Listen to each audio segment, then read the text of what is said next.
It's done. I typed it, guys. I typed the book. I just finished typing it. Look, Basement Boy and Attic Girl. It's done. This book is only 5 pages. 1, 2, 3, 4, 5. But I promise you it's going to be like 20 pages when I'm done. It's only 5 pages right now. I'm going to add a bunch of images. It's going to be a movie. Babe, say hi. This is my wife and I's children's book. Say hi, babe. Hi again. So this is the first page where Attic Girl, she's in the attic.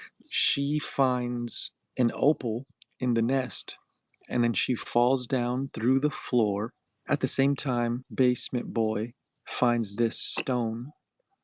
This is all during a lightning storm. That's why she falls. Forgot to mention that. He follows the glowworms behind the amber terrariums. He goes through the amber wall.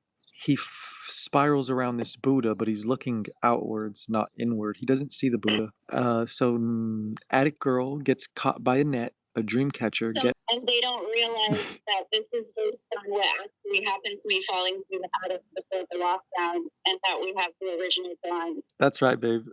So look, it's called a dream catcher, babe. It catches you. Get it? You fall asleep. So you're sleeping on a dream catcher. I go up to get you down. We're standing in front of the fireplace. We find this book.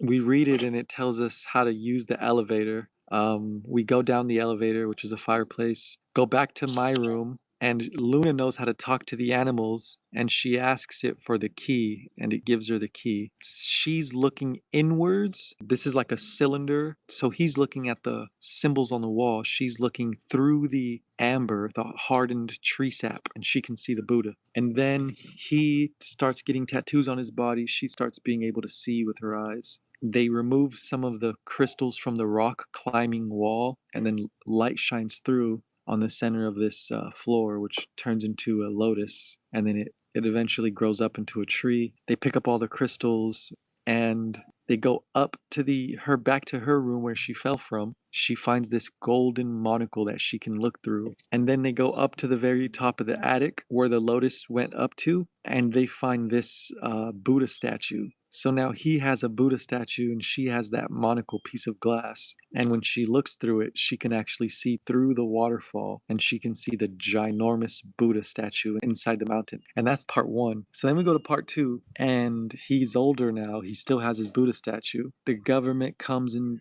tells them that they can't live there by themselves, that they were abandoned, so they have to go to foster care. They get cell phones and they start talking to each other, texting each other.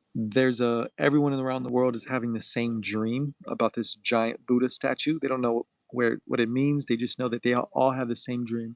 They both go live together, and people realize that they're at the same place going live. This is their childhood home. So they break back into the treehouse that was basically yellow taped off. They were investigating it for like paranormal activity. So they go back to their childhood home. They're adults now. And she shows them what she can see. She can see this without the monocle, but she needs the monocle to show everybody, or else they don't believe her. The tree starts transforming, and the treehouse loses the branches at the top, and then it detaches from the roots, and then it just becomes a floating log, and then it goes down the waterfall, but then it hides behind the waterfall. So the waterfall becomes like a veil, and it disappears behind it into a cave. And then his Buddha statue breaks, and then he cries, and she can feel what he's feeling, so she breaks her monocle because they were trying to steal his statue and it broke. So she's like, okay, I don't want anyone to steal my treasure either,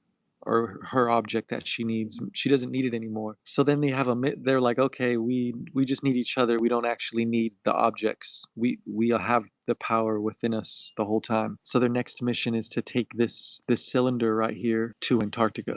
And it's like, I skipped a whole bunch of details, but look at this is part 3. Boom. May Earth Rise. They take the cylinder with the Buddha inside. It's basically tree sap. It's amber. So they take it to Antarctica, and they're sitting here meditating. They found all the pieces to the statue. When they meditate, the amber starts melting, and it actually switches places with them. So now they are inside the amber, and then it starts sinking into the ice, and then it becomes the chest, like the torso of the giant Buddha. And then they actually make this whole thing start walking from Antarctica to India, where Buddha was born. The chest melts when everybody starts chanting, they actually break free.